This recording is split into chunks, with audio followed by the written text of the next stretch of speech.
All right, here we go. 18.3, using thermal energy. This is the last of the sections on chapter 18 that we're going to go over. And tomorrow we'll begin a little bit of a review for you all to get ready for the test on Friday. Here we go. After we read this today, you should be able to identify common home heating systems, explain how cooling systems transfer thermal energy, and outline how a combustion engine works.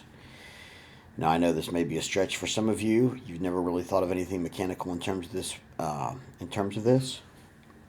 But if you're like Adam, or if you're like Ben, you probably have you've had an opportunity to play with some of these things before.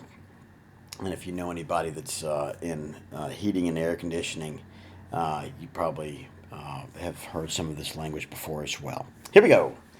Ashley feels kind of chilly, so she turns up the thermostat. She hears the furnace switch on in the basement, and in just a few minutes, warm air is blowing out of the vents in the floor, in the wall, or in the ceiling. Before long, the whole house is much warmer. Modern home heating systems keep us comfortable in cold weather. We may even depend on them for our survival, but we often take them for granted. Do you know how a home heating system works? You're about to find out. Do you know how it turns fuel to thermal energy, or how it circulates thermal energy throughout your house? You're about to find out. Heating systems. Warming homes and other buildings is an obvious way that thermal energy can be used. Two common types of home heating systems are hot water and warm air heating systems. Both types are described below. You can watch an animation showing solar heating and how it works. Solar heating can be done two different ways. You can either heat up hot water and have it circulate through pipes throughout your house, and a fan blows over those pipes to force in hot air into your house.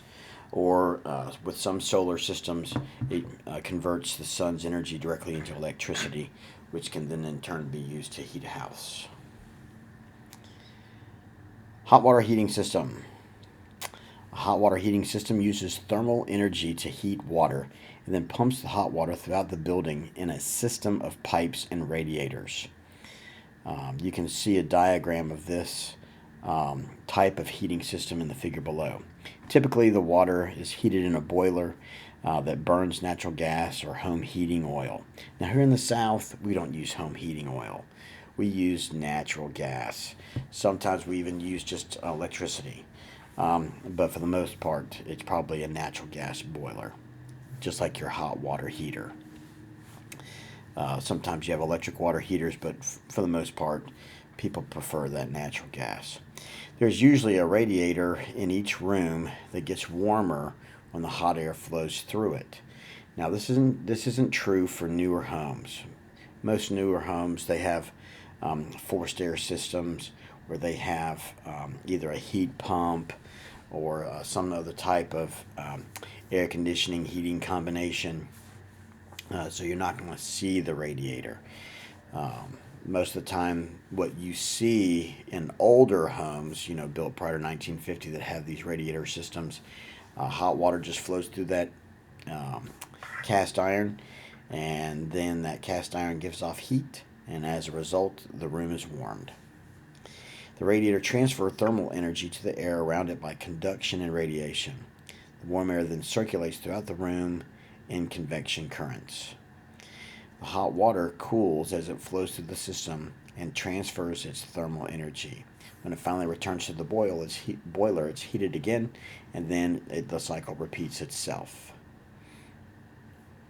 So back in the old days, we had these old radiators in each room.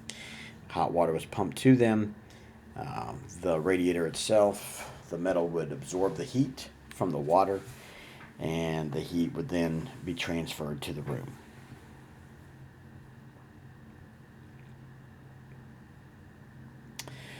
Warm air heating system. This is more the forced air heating system that most of us have in our houses today. A warm air heating system uses thermal energy to heat the air. It then forces the warm air through a system of ductwork. Those are the ducts that we see in your house. You can see the diagram below of this type of heating system. Typically, the air is heated in a furnace that burns natural gas, home heating oil, or sometimes it could be, just electric heated coils that are located. When the air is blown.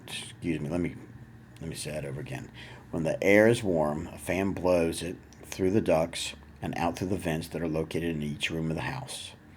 Warm air blowing out of the vent moves across the room, pushing cold air out of the way. The cold air enters an intake vent on the opposite side of the room and returns to the furnace with the help of another fan. And the furnace and the cold air is heated, and the cycle repeats itself.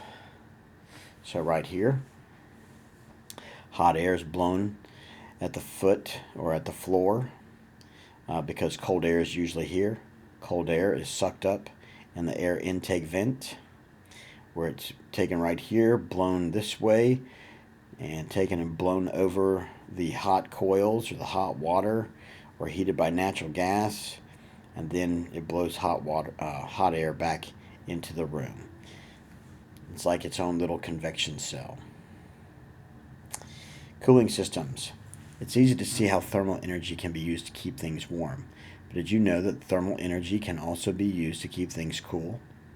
Cooling systems such as air conditioners and refrigerators transfer thermal energy in order to keep homes and cars cool, or to keep food cold. In a refrigerator, for example, thermal energy is transferred from the cool air inside the refrigerator to the warmer air in the kitchen. You read in this chapter, Transfer of Thermal Energy lesson, that the thermal energy always moves from a warmer area to a cooler area. So how can it move from cooler to warmer? The answer is work. The refrigerator does work to transfer thermal energy in this way. Doing this work takes energy, which is usually provided by electricity, which we've already played with in this class. Here's how a refrigerator works. Thermal energy is transferred from the cool air inside the refrigerator to cold liquid refrigerant as it flows through the evaporator. When the refrigerant absorbs the thermal energy, it gets warmer and changes to a gas. The gaseous refrigerant flows through the compressor, which compresses the refrigerant and raises its temperature even higher. This is why it's hot either on the back side of a refrigerator or at the bottom of the refrigerator, because that's where those coils are. The hot refrigerant gas flows through the condenser, where it's transferred its thermal energy to cooler condenser coils. As the refrigerant loses thermal energy, it cools and condenses back to liquid. The liquid refrigerant flows to the expansion device, where it has room to spread out. This lowers its temperature even more. The cold liquid refrigerant flows to the evaporator, and the cycle repeats itself. And you can click on this link right here to see how a refrigerator works. Now, the key to how a refrigerator or cooling system works is refrigerant. The refrigerant is a substance such as Freon. This has a low boiling point and changes between liquid and gaseous states as it passes through the cooling system. Not a solid, only liquid or gas. As a liquid, the refrigerant absorbs thermal energy from the cool air inside the refrigerator and changes to a gas. As a gas, it releases thermal energy to the warm air outside the refrigerator and changes back to a liquid. Now, combustion engines is a whole different ballgame. So let's take a look. The combustion engine is a complex machine that burns fuel, gasoline, natural gas, nitrogen, to produce thermal energy and then uses the energy to do work. Two basic types of combustion engines are the external and internal combustion engines. An external combustion engine burns fuel externally or outside the engine. The burning fuel releases thermal energy that is used to turn water into steam, like the old steam locomotives, those steam engines. That's an external combustion engine. The pressure of the steam is then used to move a piston back and forth in a cylinder. The kinetic energy of the moving piston can be used to turn a turbine or other device. The figure below shows greater detail how this type of engine works. And this would be good for you to see. This piston right here that goes back and forth, usually you see this rod attached to the wheels of a locomotive to make those wheels turn.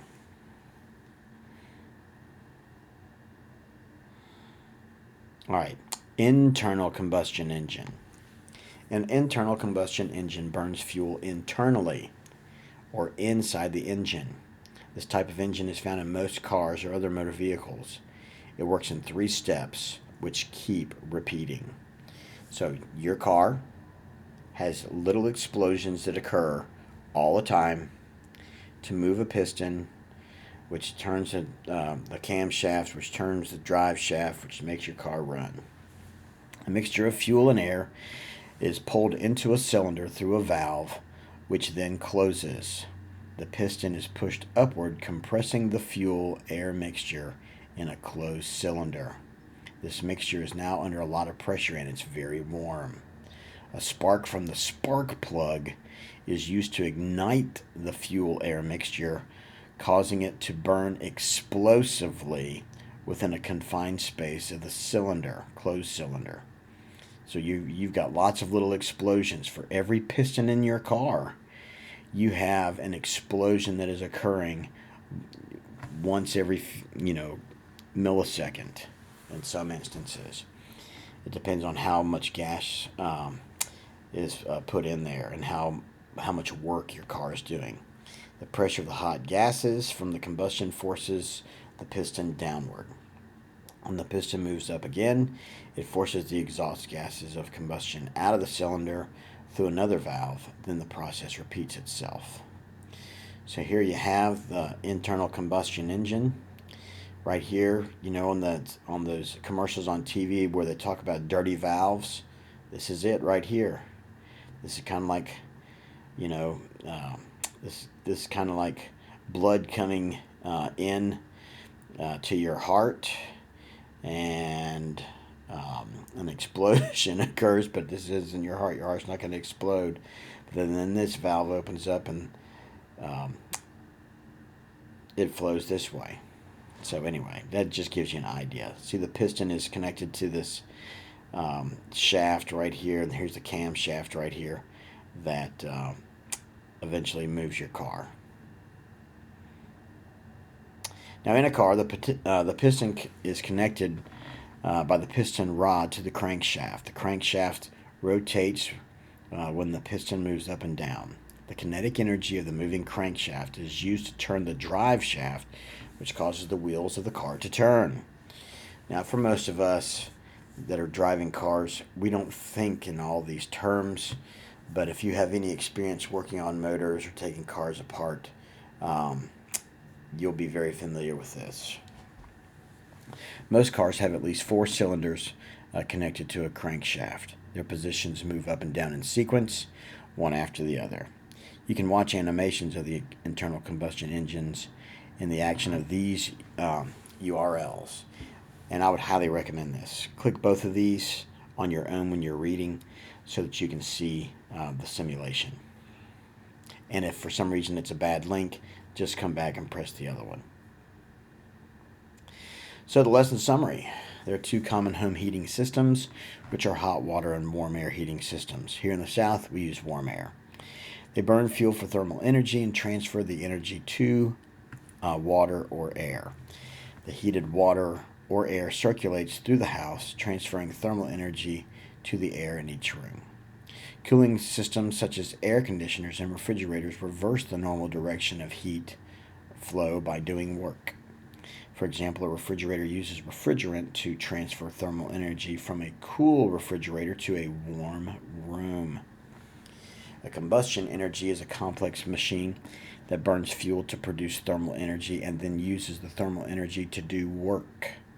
Combustion engines may, by external or internal combustion engines.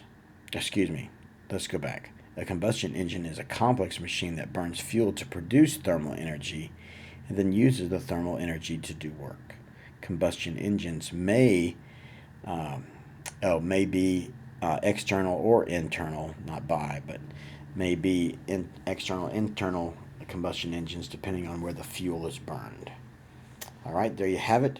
Come back up here to the top and let's answer the practice questions, which will be located right here in this area. Y'all have a great day.